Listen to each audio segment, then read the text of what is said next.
Hello and welcome to the ramblings of a 42-year-old man. Chris Smith here with you today, and we're going to go over the brand new movie that just came out today. I actually saw last night on a Thursday night showing, was Cocaine Bear. Yes, that's the name, Cocaine Bear. So we'll get into this, why I would give this definitely a recommendation, and how this crazy idea came into being, and the movie that they managed to put together for it.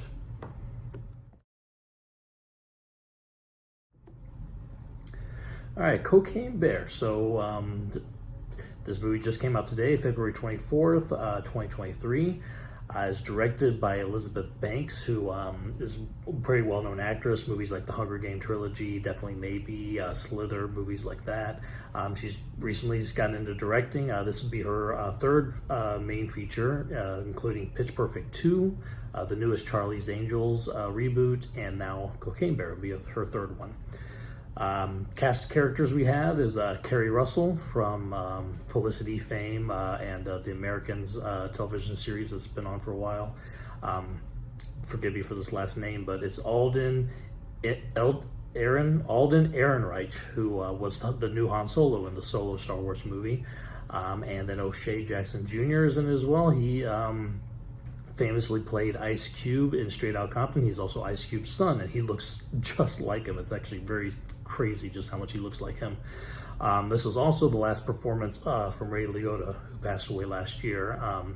And of course, Ray Liotta, very famous for many movies, but his biggest might be being Goodfellas, more than likely. But so this will be his last, the movie that he last filmed before he passed away last year. So loosely based on an incident back in 1985 where some drug smugglers that were flying over Tennessee, either the plane was getting too heavy with everything they had, so they started throwing things out of the plane, and all these drugs went all throughout the Tennessee woods. Months later, while going through the woods, they found this dead body of an American black bear who had ingested like 75 pounds of cocaine.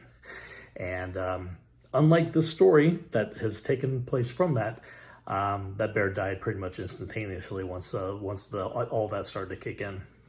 But with this story, it is a little bit of a fictional take on what would happen if you just had a crazy drugged up bear running around the woods. So in the story, the bear, ingests all this cocaine and just goes on a drug-fueled killing spree throughout the woods. It's very much like a comedic slasher, really. It's almost like slasher where the serial killer is the drug-fueled bear. There's a really large cast of characters who 75% of them are just there to be fodder for the bear. I mean, a lot of these characters you get introduced to right when they're about to become bear food. And but it's funny, the characters are each given enough little bit and comedic moments and stuff to make you really kind of interested in them a little bit. And so even the ones that you can tell were just shoehorned in to have more of a body count still were fun. The CG for the bears, you could definitely tell that the effects weren't like top notch, but it didn't matter. But this kind of story was all about the fun. And so really the effects were not, the biggest thing. So, that being said, they're well enough done. I mean, the bear looks kooky a lot of times because, he is drugged out of his brain. I should mention we do find some little baby cocaine bears later on in the movie as well. The main kind of characters in this gigantic cast of characters would be, Kerry Russell's character is a mother whose teenage daughter and her friend have gone missing in the woods, like probably tween aged daughter, maybe middle school aged. So she spends most of the movie trying to find her daughter and running away from this bear. And then Ray Liotta is the drug kingpin who is trying to find his cocaine that's all spread out throughout the woods. His son, played by Alden Ehrenreich, the Han Solo from the Solo movie, is his son, also looking, and then his kind of employee, I guess, is the O'Shea Jackson Jr. character. But those kind of are your main characters, with all these other ones kind of spread around to be pretty much bear food by the end of the movie. But I would say the body count of this rivals just about any modern day slasher. There's probably upwards of a dozen people who get taken out by this bear by the end of the movie.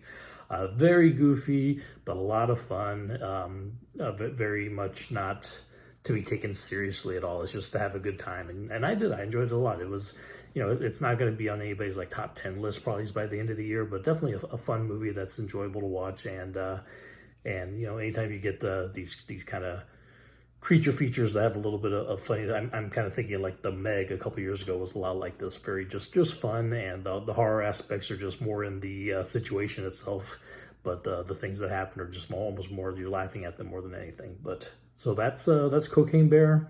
Good, big recommendation from me, especially if you know, you like you know, kind of comedy horror. This definitely falls into that. And the Elizabeth Banks does a good job with directing. The actors all do a good job with their roles, and yeah, a lot of fun. Enjoyed it a lot. So that is out in theaters now, and today is officially opening day, even though I got to see it last night. But get out there and take a look, see what you think. Thank you for listening to me ramble. Bye.